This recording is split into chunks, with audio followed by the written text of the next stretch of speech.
এরে ভাইয়া, ওদেরকে একটু শান্ত থাকার সুযোগ দাও না। ওরা হেরে গেছে, কি হয়েছে? একটু শান্তভাবে থাকতেও দিবে না ওদেরকে? এবার একটু শান্তিতে ঘুমা প্রিয় ভাইয়েরা। আমরা তোমাদেরকে কোনো ডিস্টার্ব করতে চাই না, কোনো বিরক্ত করতে চাই না, কোনো ট্রল করতে চাই না। তোমরা হেরে গেছো, খেলায় হার জিতে আছে, নো প্রবলেম।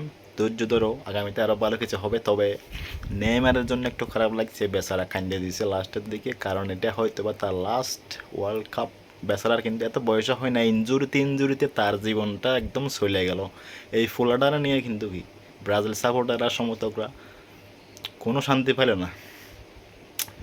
বছরের পর বছর ইঞ্জুরি, দিনের পর দিন ইঞ্জুরি, আজকে কিছুক্ষণের জন্য মাঠে নামলেও বেচারা পেনাল্টি একটা পাইলেও ভাগ্য ভালো, এটা ছাড়া আর কিছু করা দেখাইতে পারে নাই। কিন্তু যাক, দিন শেষে বেস্ট টিম নরওয়ে, তারা জিতে গেল। আবার কেউ মনে করিও না যে আমি আর্জেন্টিনা সাপোর্টার এই জন্য নরওয়ের বেস্ট টিম বলতেছি।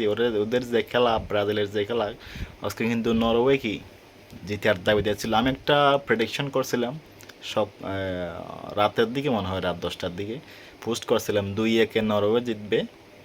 হয়েছেও তাই, নরওয়ে 2, ব্রাজিল 1। প্রেডিকশন মিলে গেল। সো খামলি করার দরকার নাই, সবাই নিশ্চিন্তে ইংল্যান্ড মেক্সিকো ম্যাচ উপভোগ করবা। 6টায় একটু পরে শুরু হতে যাচ্ছে। So tata, bye bye Brazil, thank you so much everyone.